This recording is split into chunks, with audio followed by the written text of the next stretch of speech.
আমার হাসবেন্ডের খিচুড়িটা অনেক পছন্দ, তাই তো আজকে সকাল সকাল বলল যে আজকে সকালের নাস্তায় খিচুড়ি রান্না করো, তার সাথে একটু আলু ভর্তা আর ডিম ভাজি। তাই তো আমি সকাল সকাল রান্নাঘরে চলে আসলাম তার আবদারে খিচুড়ি রান্না করার জন্য। হ্যালো এভরিওয়ান, আসসালামু আলাইকুম, সবাই কেমন আছেন?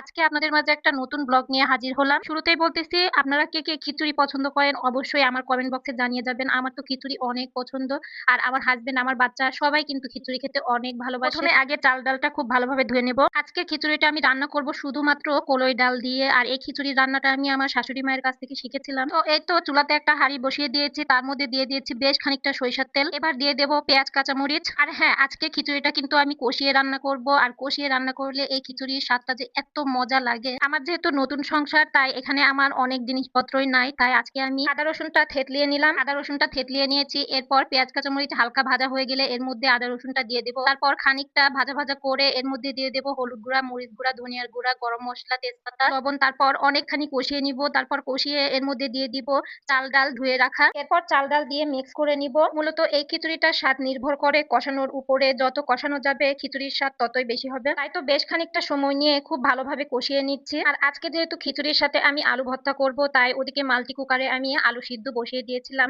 আলুটা খুব ভালোভাবে সিদ্ধ হয়ে গিয়েছে। আর এদিকে আমি বেশ খানিকটা গরম পানি করে নিয়েছিলাম, যেটা খিচুড়ির মধ্যে আজকে ব্যবহার করব। তো এখন আমি খিচুড়ির মধ্যে পানিটা ঢেলে দিলাম। প্রথম যেদিন আমার শাশুড়ি মায়ের হাতের এই খিচুড়িটা আমি খেয়েছিলাম, সত্যি স্বাদটা এখনো মুখে লেগে আছে। আর এদিকে আমি আলুটা খুব ভালোভাবে ছিলে নিচ্ছি। আর হ্যাঁ, আজকে কিন্তু আমি লাল রেশমি চুড়ি পরেছি, প্রায় অনেক দিন পরে মনে হলো লাল চুড়ি পরি। যাই হোক, আমার আলু ছিলা কিন্তু হয়ে গিয়েছে। এখন আমি চুলার পিঠে আবার চলে গিয়েছি, আর এসে দেখি আমার খিচুড়িটাই অর্ধেক হয়ে এসেছে। এখন আমি মাল্টি কুকারে খানিকটা তেল দিয়ে দিলাম। আর আজকে কিন্তু আমি পেঁয়াজ কাঁচামরিচ ভেজে নেব মাল্টি কুকারে। তো এখানে প্রথমে খানিকটা সর্ষের তেল দিয়ে দিলাম। এরপর আমি দিয়ে দিলাম দুটো শুকনা মরিচ, আর শুকনা মরিচটা একটু কালো কালো করে ভেজে নিব। এরপরে আমি দিয়ে দিয়েছি পেঁয়াজ কাঁচামরিচ, আর পেঁয়াজ কাঁচামরিচটা ব্রাউন করে ভেজে নিচ্ছি। যে কোনো ভর্তা আমার অনেক পছন্দ, তার মধ্যে বলতে পারেন আলু ভর্তাটা ফেভারিট। যাই হোক, আমি এখানে পেঁয়াজ কাঁচামরিচ ভেজে নিয়েছি। আর আমার হাজবেন্ড যেহেতু আজকে আলু ভর্তা এবং ডিম ভাজি করতে বলেছে, তো আমি আলু ভর্তাটা আগে বানিয়ে নিব, এরপর চলে আসবো ডিম ভাজি করার জন্য। আর এখন খানিকটা পেঁয়াজ কাঁচামরিচ একটা বাটিতে লবণ দিয়ে চটকিয়ে নিয়েছে, এর মধ্যে দুটা ডিম ভেঙে নিলাম। আর এই ডিমটা কিন্তু হাঁসের ডিম ছিল। হাঁসের ডিমের কুসুমটা আমার কাছে দেখতে অনেক ভালো লাগে, কেন যেন কালারটা অনেক পছন্দ আমার। আর এদিকে আমার খিচুড়ি তো প্রায় হয়েই এসেছে, দেখুন কালারটা কত সুন্দর লাগছে,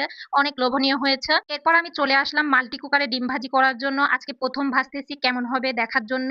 আলহামদুলিল্লাহ, ডিম ভাজিটা অনেক সুন্দর হয়েছিল। অনেক কিছু কিন্তু ছোট বাচ্চাদের জন্য এই কুকারটিতে আমি রান্না করে নিতে পারবো। আর এই মাল্টি কুকারটি আমি যেহেতু কোনো পেজ থেকে নিয়েছিলাম না, তাই এখানে আর পেজ মেনশন করে দিলাম না। প্রথমে একটা ডিম ভাজি করে নিয়েছি, এরপর আমি আর একটা ডিম ভাজি করে নিচ্ছি। আর এই কুকারটিতে রান্না করতে আমার কেন জানি অনেক ভালো লাগছিল। ছোটবেলায় যেমন আমরা জুলাপাতি খেলতাম, ঠিক তেমনটাই লাগছিল। ছোট্ট জিনিসে ছোট্ট রান্না রান্না বান্না করতে কিন্তু আমার অনেক ভালো লাগছিল, কেন জানি অনেকটাই আনন্দ অনুভব করছিলাম। আর হ্যাঁ, আমার মতো তোমরা কে কে ছোট জিনিসে রান্না করতে ভালোবাসো? আমার কিন্তু মাঝে মধ্যে ছোট ছোট হান্ডি পাতিলে রান্না করতে অনেক ভালো লাগে।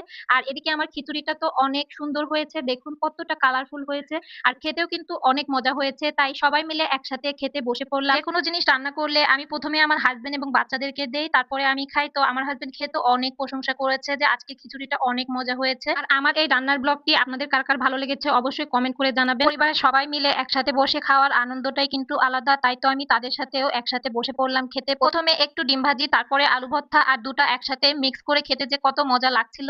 যাই হোক, আজকের ব্লগটা এ পর্যন্তই। সবাই ভালো লাগলে শেয়ার করে দিবেন। আল্লাহ হাফেজ।